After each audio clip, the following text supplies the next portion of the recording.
자, 얼마 전 서울대에서 일하던 청소 노동자가 숨진 채 발견됐습니다. 과로는 물론 갑질 정황도 드러났는데요. 이 얘기 해보도록 하겠습니다. 먼저 숨진 청소 노동자한테 무슨 일이 있었는지 준비된 영상 보고 오도록 하겠습니다.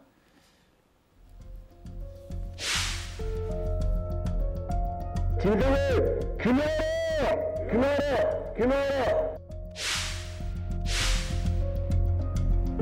평소에 일하실 때 100리터 쓰레기 봉투를 써 이렇게 청소하실 때 무게가 상당하기 때문에 항상 호소했던 게 손가락과 손목이 아프다. 이분들은 또랑 지우기라든가 제초 작업 이런 것까지 투입이 됐고. 정당하게도 멋진 모습으로 청소를 하였지만 저희는 근무 중이라 최대한 깔끔하게 입고 청소하였습니다. 예고 없이 갑자기 신고했습니다. 경로 한번은 점수의 공개가 경로에서도 칭찬을 당했습니다. 저희도 옆에서 울었습니다. 저희가 현장에서 이런 일을 한다고 함부로 해도 된다고 생각하십니까?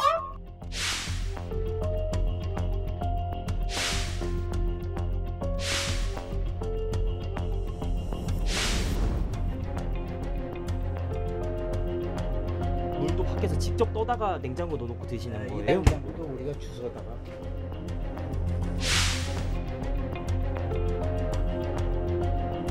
일하고 있다는 데 대해서 많은 자부심을 갖고 계셨습니다.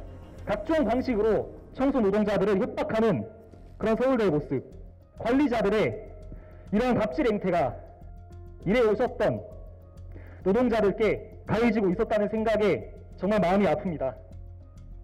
10일이 지났는데도 아직 현실가치는 느껴지지 않습니다. 2021년도에 이런 일들이 벌어져야 했습니까? 이 일로 인하여 학교에서 근무하시는 어느 누구도 퇴직당하는 일이 없기를 진심으로 간절히 바랍니다.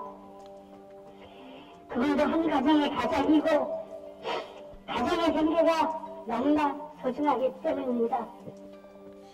이게 더욱 충격이 큰 게 업무 강도도 강도지만 직무랑 전혀 관계없는 시험을 보겠다는 점이라면서요? 충격입니다. 업무 강도도 높았는데 100리터짜리 쓰레기 봉투를 하루에 6개, 7개를 혼자 이제 날리셨다는 거예요. 네. 여학생 기숙사인데 사람이 제일 많았고요. 그런데 자, 정장을 입고 회의에 참석하라.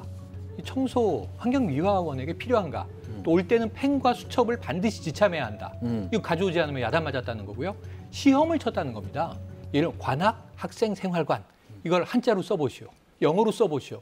그 채점을 해서 점수를 공개함으로써 모욕감을 줬다. 노동자 측의 주장이거든요. 이게 만약에 팩트라면요. 이거 업무와 무슨 관계가 있는가? 이거 갑질 아닌가? 하는 의혹이 대두되는 사안입니다. 상황이 저렇게 심각하면 예를 들어서 인권위 같은 데서 자체적으로 좀 조사할 수 있는 상황인가요? 이게 이제 인권 유린이 되면요. 직권 조사할 수 있습니다. 근데 문제는 이 국가인권위원회가 준사법기구이기 때문에 법적으로 강제력이 없잖아요. 우리가 항상. 근데 어쨌든 직권 조사를 통해서 사안의 내용을 조사하고 거기에 따라서 강한 권고 조치를 내릴 수 있기 때문에 저는 필요하다고 봅니다.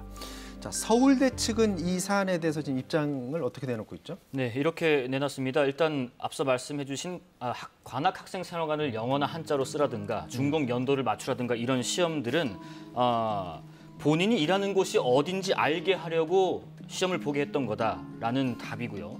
그리고 옷을 회의 때 정장을 입으라고 요구한 건 끝나고 바로 퇴근하라는 취지였다라고 했는데 뭐 아주 대단한 곳에서 일하니까 감사하게 여기라는 건지 아니면 퇴근 복장까지 신경 써서 고맙다고 해야 할지 참 아이러니합니다. 일단은 필기시험은 폐지 예정이고요. 자세한 사실관계를 조사해서 조치까지 하겠다고 하니까 좀 지켜봐야 될 것 같습니다.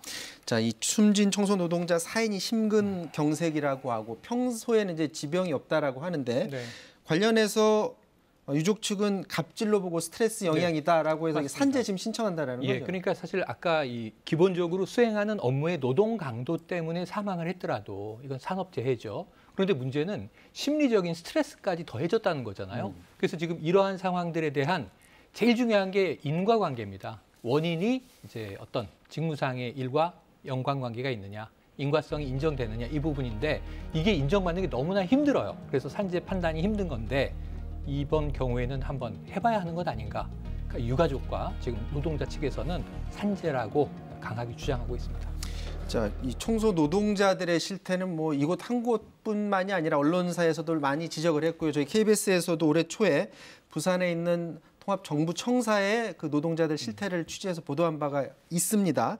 자, 그때 당시 취재 내용이 어떤 거였었죠? 네, 일단 제가 영상을 보면서 좀 설명을 드려보겠습니다. 네. 자, 여기가 그 부산에 정부 기관들이 입주한 통합청사입니다. 여러 기관들이 몰려 있고요. 지하 3층 주차장에 있는 이 방 2개, 창문도 없는 이 좁은 방에서 여성 청소 노동자들이 휴식과 식사를 합니다.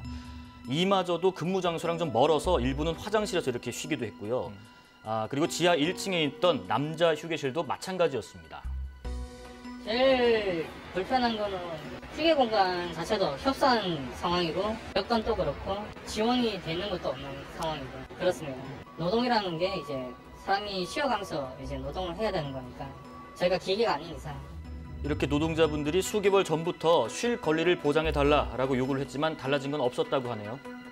한정된 공간에서 20명 이상 되는 인원들이 거기서는 도저히 생활할 수가 없기 때문에 저희는 회사에서 좀 더 적극적으로 저희 휴게 공간에 대해서 구체적으로 좀 답을 내려주셨으면 해서 저희들이 청소 노동자들 실태 방송을 할 때마다 항상 지적되는 문제가 어떤 해고에 대한 위협 부분 맞습니다. 항상 지적이 되고요. 또 갑질 피해 그리고 업무 환경 부분 이런 부분 문제가 계속 지적이 되는데 맞습니다. 문제는 이제 어떻게 해결해야 될까 이 부분 아니겠어요? 그렇죠. 지금 서울대는요 2년 전 2019년에 폭염의 와중에 청소 노동자 한 분이 사망한 사건이 있었어요. 네. 근데 그때 충격이 뭐였냐면 휴게실에 냉방 장치 없고 창문이 기억납니다. 없었습니다. 네. 그런데 지금은 냉방 장치 있고 창은 있다고 해요. 환경은 개선됐는데 그 사망한 분의 배우자, 유가족분이 무슨 이야기를 하고 있냐면요. 군대식 통제를 받았다 이런 표현을 씁니다. 지금 군대들이 이렇지는 않을 것 같습니다. 아까 저 시험지 보니까요. 도대체 이 건물이 몇 년에 준공됐는지를 안전관리팀이 관리하는데 자신들이 알고 있어야 되는 거예요. 근데 환경미 하는 분이 왜 이 건물이 몇 년도에 준공됐고 지금 안전한지 위험한지 판단해야 됩니까? 이분들이?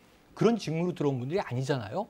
그러니까 자신들이 알아야 할 것을 왜 다른 직무에 종사하는 노동자에게 전가해서 이건 전 정신적인 학대라는 생각이 들어요. 그래서 지금 환경은 개선되고 있지만 이제는 관계의 문제도 개선돼야 한다. 심리적인 스트레스나 갑질만은 줄여야 할 것 같습니다.